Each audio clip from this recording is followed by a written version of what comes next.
Welcome back. एक बार फिर से आपको खुशामदीद कहेंगे। नाज़रीन, अगर कल ईद हो गई तो हमने सब इंतज़ाम किया हुआ है। देखें, आपको हमने बता दिया कि कैसे ईद की असल रूह क्या है, कैसे मनानी है।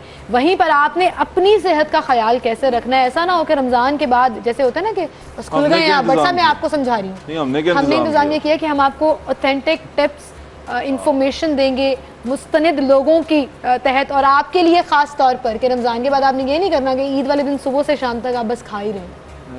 नहीं, थोड़ा बड़ा इजी खाता हूँ, मैं खुश खुराक हूँ लेकिन मैं क्वालिटी खाता हूँ, क्वांटिटी नहीं खाता। इस पर हम बात करेंगे। हमारे साथ स्टूडियो में आज जो गेस्ट मौजूद हैं, प्रोफेसर बिल्किस शबीर हैं, चेयरपर्सन है डिपार्टमेंट ऑफ मेडिसिन की, professor of east medical ward भी हैं, इंचार्ज टेलीमेडिसिन है, किंग एडवर्ड मेडिकल यूनिवर्सिटी से उनका ताल्लुक है, और कोरोना वार्ड की भी हेड है। अस्सलाम वालेकुम प्रोफेसर साहिबा। वालेकुम अस्सलाम। क्या हाल चाल? बिल्कुल ठीक ठाक। रमज़ान कैसा गुजरा आपका? अल्हम्दुलिल्लाह जी, बिस्मिल्लाहिर्रहमानिर्रहीम। माशाल्लाह, you are so slim smart. मैं अभी ब्रेक में इनको कह रही थी, you are too young to be a professor. माशाल्लाह। स्लिम स्मार्ट आप कह सकते हैं, यंग का कोई बात नहीं, मैं कह रही हूँ यंग है तो है। चले, आपने कह दिया तो ठीक होगा। इस मामले में मैं कुछ नहीं कह रहा, मैं खामोश है। दो खवातीन आपस में उम्रें डिस्कस कर रही हैं, बंदा बिल्कुल उम्रें डिस्कस नहीं कर रही, कॉम्प्लीमेंट कर रही हैं। आपको ये मंजर बड़े कम मिलेंगे। वही मैं कह रहा हूँ, चुप करके बैठ गया मैं। डॉक्टर साहब, रमज़ान कैसा रहा आपका? कोविड के हवाले से भी अल्हम्दुलिल्लाह जी, रमज़ान तो लगता है हमें तो पता ही नहीं चला कि किधर चला गया। अभी मैं इधर बैठी हुई थी और कारी साहब की गुफ्तगू सुन रही थी। जी जी। तो उन्होंने कुछ लफ्ज़ इस्तेमाल किए। एक उन्होंने हकूक़ अल्लाह और हकूक़ अल्लाबाद का, फिर एक उन्होंने कहा कि ये रात मज़दूरी की रात है, और एक उन्होंने अल्फाज जो डिफरेंट बातें की, उनमें कहा कि लोगों को देना और लोगों के लिए करना। जी। तो इस वक्त आपने चूँकि पूछा है, और ये वो वीक चल रहा है कि बिल्कुल आखिरी अशरा है, इसमें आपको पता है फिजियोलॉजिकली भी हो सकता है। हाँ, बिल्कुल आखिरी रोज़ा हो सकता है, आखिरी अशरा, और इसमें फिजियोलॉजिकली भी थोड़ा सा इंसान फटीग्ड आउट हो जाता है, इबादात भी ज़्यादा होती हैं।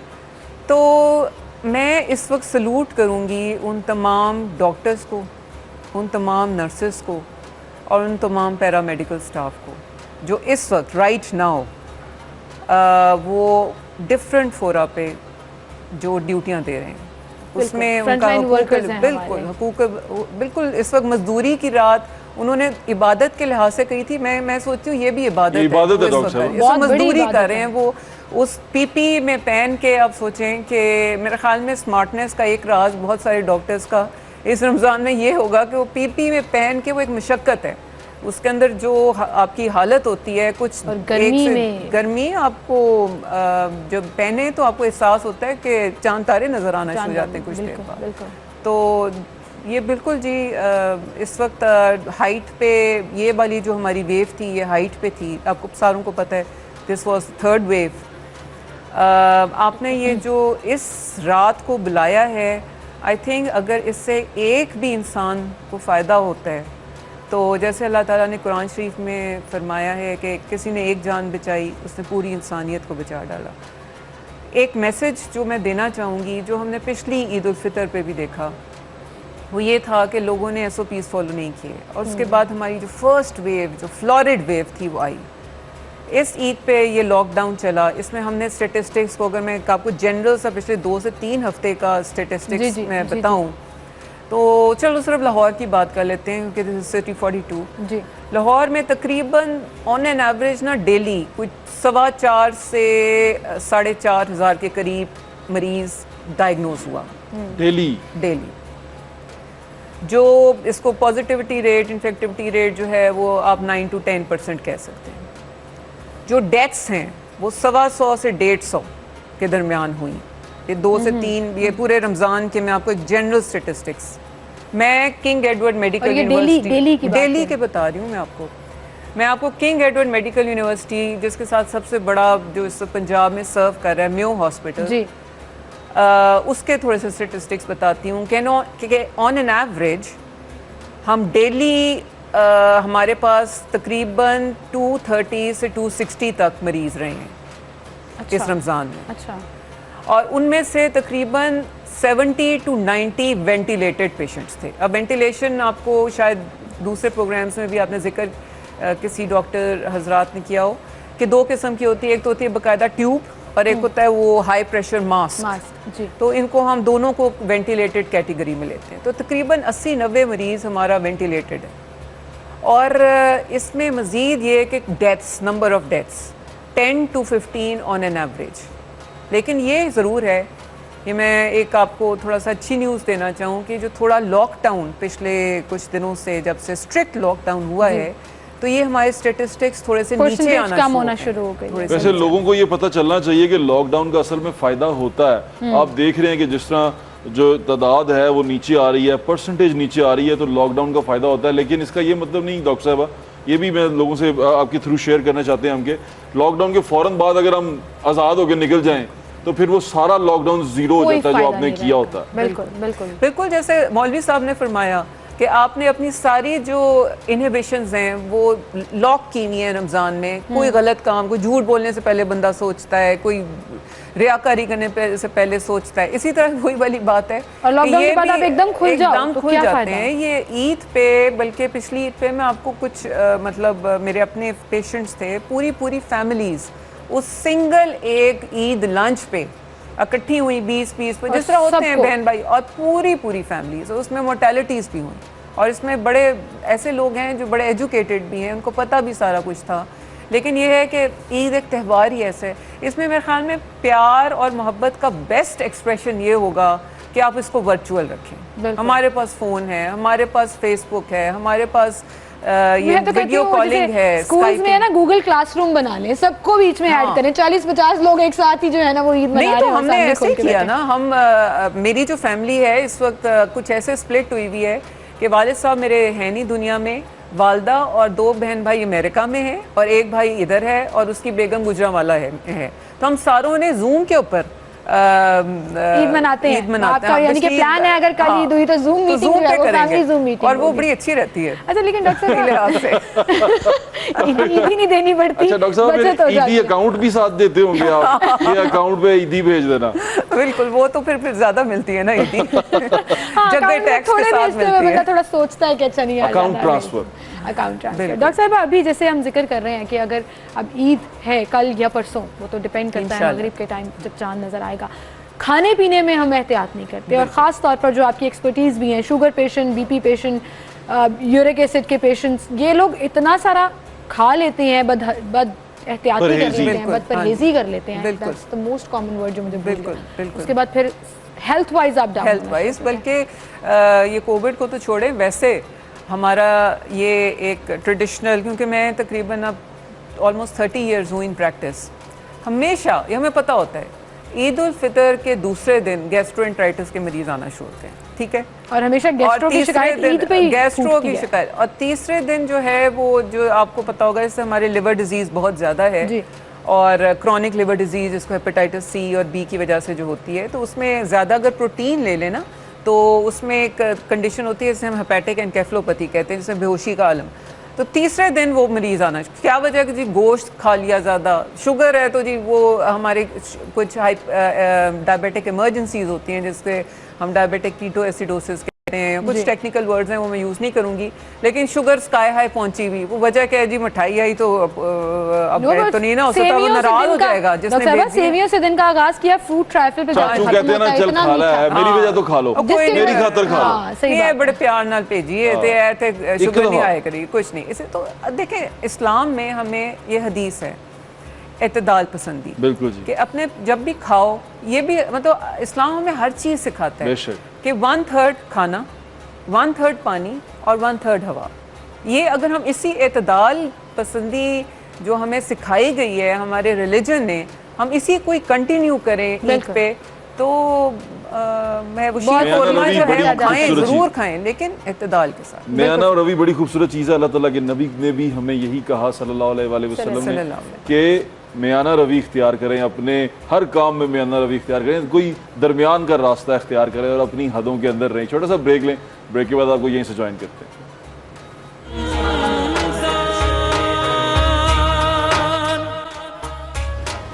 क्योंकि ईद करीब आने वाली है तो देसी खानों की बहार जो सी है वो आई हुई है हमारे किचन में। कश्मीर का एक किचन है और यहाँ पर जो सबसे खूबसूरत चीज़ों का जो नज़ारा देखने वाला है वो भाई साहब को दिखाएंगे। भाई साहब दिखाएं ज़रा डिश के अंदर।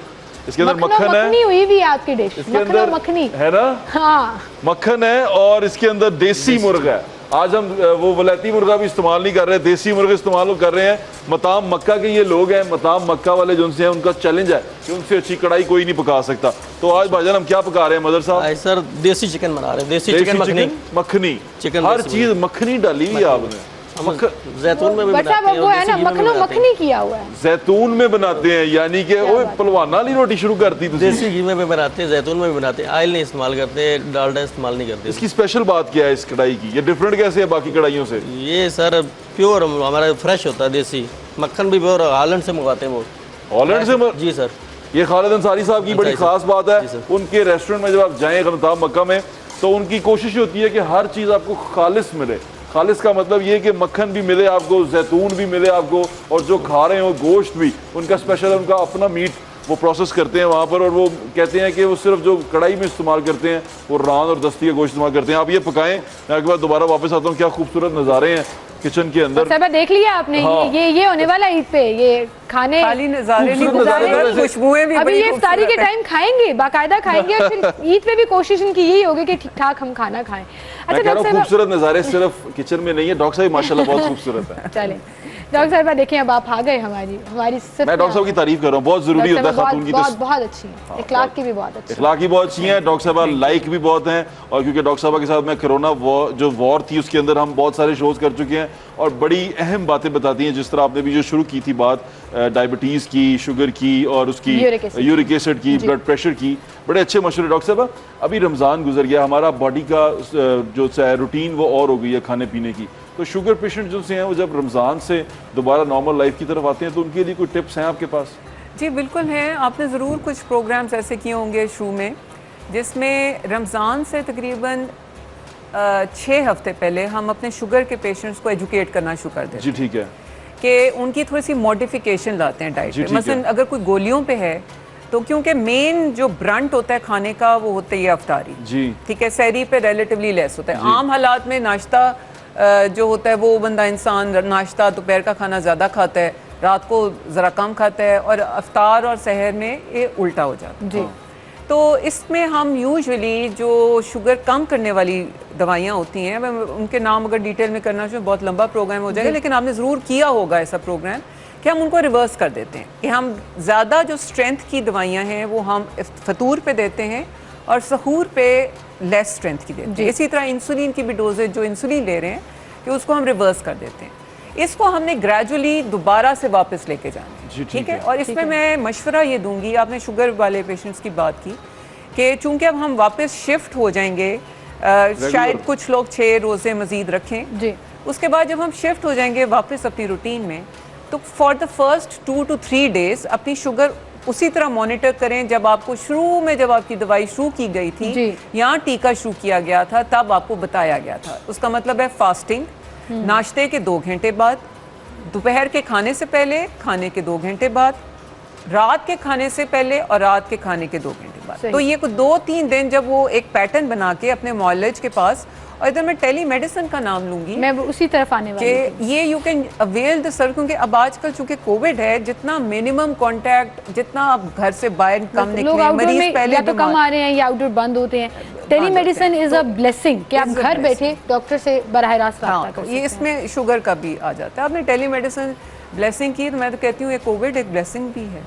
अल्लाह मेरे डॉक्टर साहब ऐसे ना कहें, डॉक्टर साहब ऐसे ना कहें, लोग जो है ना लिटरल मीनिंग में चले जाएंगे। मैं आपको एक बात बता, वो आगे नहीं समझते हैं। अल्लाह मेरे वालिद साहब को ना जन्नत नसीब करे। आज 29 प्रॉबली आखिरी है, तो आप भी दुआ कीजिए जरूर। वो ये हमें ना समझाया करते थे, हम सारे चारों बहन भाई डॉक्टर्स हैं ना, तो कोई ना कोई एक इन्वेजिव कार्डियोलॉजिस्ट है, एक पीडियाट्रिशियन है, मैं फिजिशियन हूँ, भाई मेरा पैथोलॉजिस्ट छोटा है। हम सारे किसी डिलेमा में हम होते ही हैं कि कभी ये कोविड तो अब आया है, और भी कभी ना कभी होता है ना पेशेंट। बिल्कुल बिल्कुल। तो वो कहते थे कि बेटा अल्लाह ताला ना आपको ना 2 तरीके से टेस्ट करता है। एक है कि आपको कोई बहुत बड़ी खुशी देता है, वो भी एक टेस्ट है। जब आप एक खुशी मिलती है, मुझे आज आप एक प्राइड ऑफ परफॉर्मेंस का अवार्ड देते हैं, तो मैं उसमें एतराना शुरू कर दूंगी, ये एक मेरे ऊपर टेस्ट है। अब मैं उस लेवल पे आके मैं अल्लाह का शुक्र अदा करूं और वापस अपने उसी लेवल पे आके लोगों की खिदमत करूं, ये मेरी उस टेस्ट का असल आंसर, द रियल सोल्यूशन है। इसी तरह मुश्किलात भी एक टेस्ट होती है। ये हम सारी दुनिया पे एक मुश्किल आई है और इसमें हमने सीखा भी बहुत। Every difficulty brings an opportunity. और मौलाना रूमी का कॉल है, हर मुश्किल के बाद जो है वो आसानी है, अल्लाह ताला ने फरमाया। और मौलाना रूमी का कॉल है, what you seek is seeking you. आप जिस चीज़ की तलाश कर रहे हैं वो चीज़ आपको तलाश कर रही है।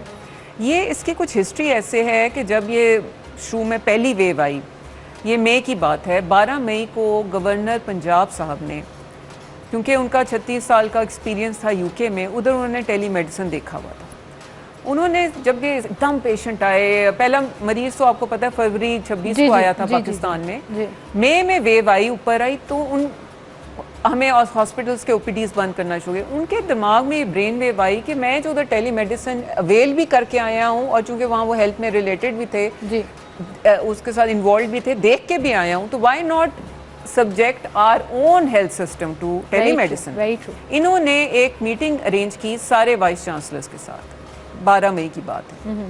और आप सोचें कि इसमें मैं किंग एडवर्ड की बात करती हूँ, इसमें मैं खालिद मसूद गोंदल साहब को क्रेडिट देती हूँ कि गवर्नर साहब को इनिशिएटिव को लेके हमारा जो आईटी डिपार्टमेंट है उसमें कामरान ये तारिक साहब हमारे आईटी के डायरेक्टर हैं, उन्होंने मिलके 10 घंटों में टेलीमेडिसिन डिपार्टमेंट इस्टेब्लिश किया। हमारा ऑलरेडी एक ई लाइब्रेरी थी हमारे पास, ई लाइब्रेरी के हमारे चैनल पे मेरे शो भी दिखाया, तो उस पे वो शुरू किया। और उसमें आप सोचें जो वॉलंटरली हमारे सारे डिपार्टमेंट्स, ना सिर्फ क्लिनिकल, बेसिक साइंसेज वाले, साइकोलॉजी भी, और मैं वो साइकोलॉजी की आप बात कर रहे हैं कि हमें ऑर्डर दिए गए थे, जो इंस्ट्रक्शंस दी गई थी सारी यूनिवर्सिटीज़ में, उसमें यूएचएस ने भी बहुत, जावेद अकरम साहब ने भी बड़ा ज़बरदस्त टेलीमेडिसिन डिपार्टमेंट किया था, वो थी सिर्फ कोविड के लिए। लेकिन ये खालिद मसूद गोंदल साहब की थी, ये उनकी एक विजन थी कि वाई, अगर हम कोविड कर सकते हैं तो वाई नॉट अदर डिपार्टमेंट्स। तो उसमें फिर टेलीमेडिसिन आया, टेली सर्जरी आया, टेली पीडियाट्रिक्स आया बच्चों के लिए, टेली गायनी आया, tele absolutely free of cost, tele orthopaedics आया, टेली पल्मोनोलॉजी। थोड़ा सा ये बताइएगा इसमें कि लोग कैसे अवेल कर सकते हैं, क्या ये एप्लीकेशन डाउनलोड करनी होती है या किस तरह डॉक्टर से कांटेक्ट करते हैं, ये मैं आपसे पूछना चाहती हूँ। डॉक्टर साहब जब बताएंगे तो समझाएंगे ज़्यादा अच्छे से। हम ब्रेक में कर लेते हैं ताकि आपका नंबर भी हम स्क्रीन पे चला सकें। छोटा सा ब्रेक के बाद आपको यहीं से ज्वाइन करते हैं, आपको नंबर्स भी देंगे जिन पे आप फोन करके टेलीमेडिसिन से फायदा उठा सकते हैं। ठीक है,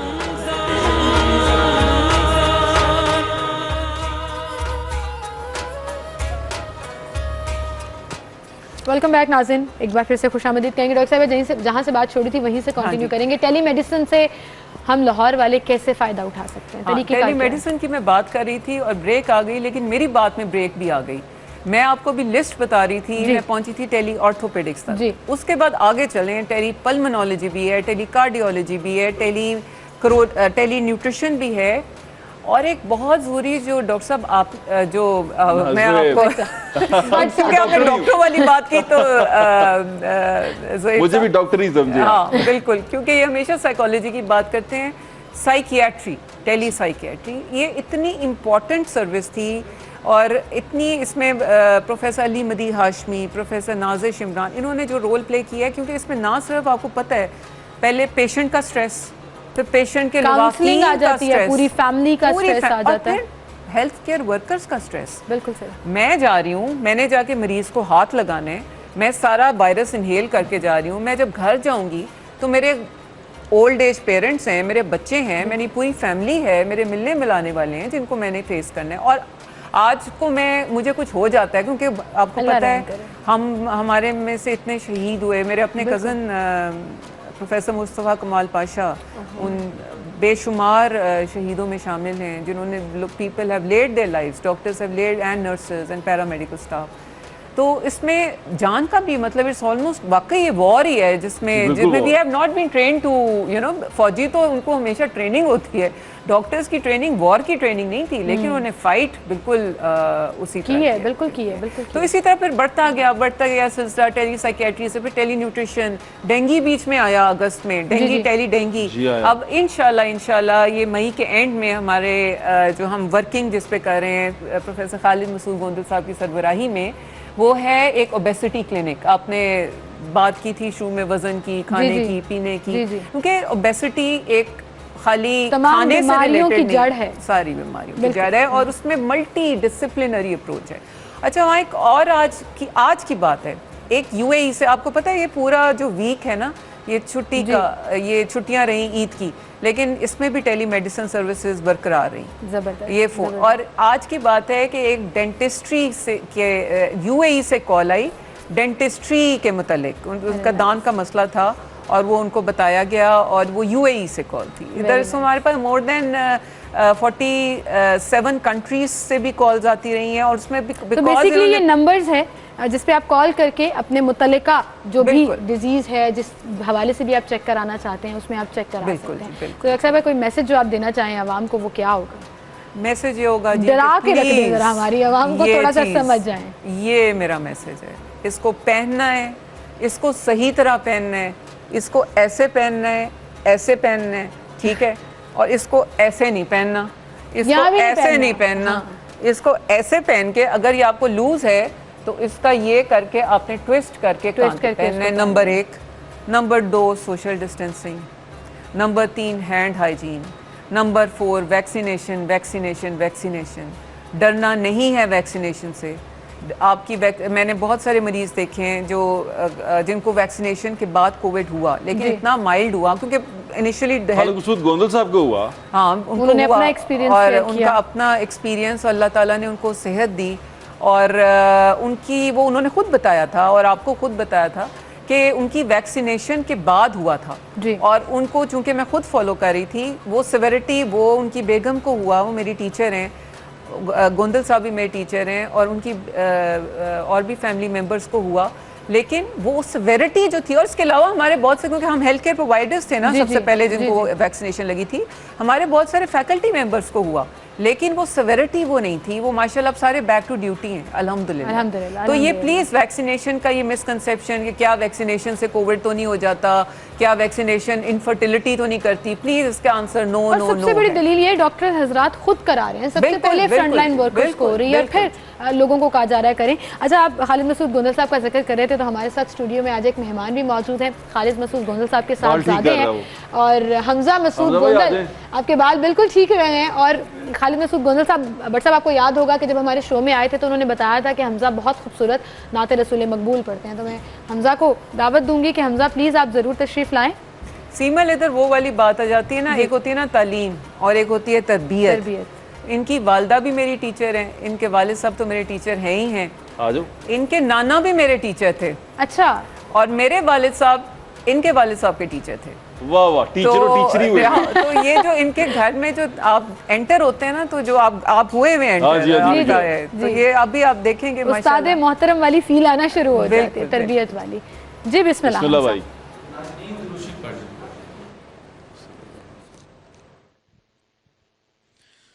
मिदहत उसकी क्यों ना करें वो, मिदहत का हकदार भी है।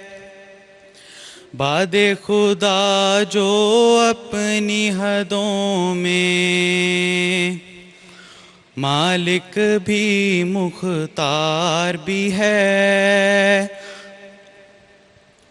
तबलीगे इस्लाम की मंजिल आसान भी दुश्वार भी है। तबलीगे इस्लाम की मंजिल आसान भी दुश्वार भी है। रहमत का गहवारा भी है। ताइफ का बाजार भी है। रहमत का गहवारा भी है। ताइफ का बाजार भी है।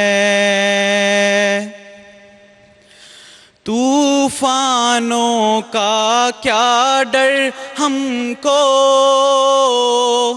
उस वाए अहमद अपने लिए। तूफानों का क्या डर हमको,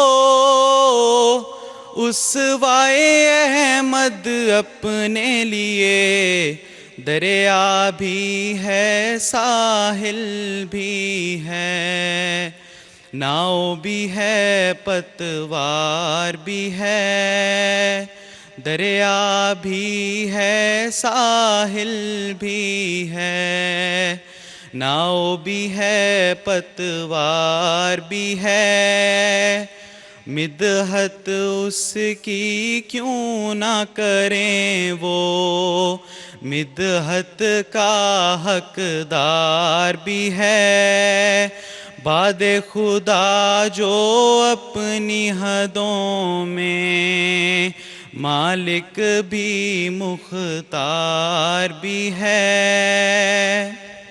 बहुत खूबसूरत नात पढ़ी आपने, और आप अभी यहाँ मौजूद रहें, आपके लिए एक गिफ्ट है। हमारी जो रिवायत है बट साहब कि जो ये यूनिवर्स की तरफ से गिफ्ट जो है वो आपके लिए Hamza, thank you so much. और डॉक्टर साहिबा जो यहाँ मौजूद है हमारे साथ, उनके लिए भी गिफ्ट टैम्पर है। डॉक्टर साहिबा, हील्स की तरफ से ये गिफ्ट आपके लिए, और असगर अली की तरफ से ये gift hamper thank you so much. ये मैं डेडिकेट करूँगी जो इस वक्त जितने डॉक्टर्स, नर्सेज और पैरामेडिक्स काम कर रहे हैं। बिल्कुल बिल्कुल, उनको हमारा सैल्यूट है जी। जिस कदर हिम्मत के साथ ये लोग काम कर रहे हैं, जिस तरह हिम्मत के साथ आप लोग अपनी ड्यूटी सर अंजाम दे रहे हैं, thank you so much for doing this. और प्लीज़ आप लोग थोड़ा ख्याल कर लें, इन लोगों का ही ख्याल कर लें, इनकी खातिर ही अपना ख्याल कर लें, मास्क पहने, सोशल डिस्टेंस रखें और हाथों को बार बार। जे जिंदगी दोबारा वापस चाहिए तो फेरा करना पैना। Take a break.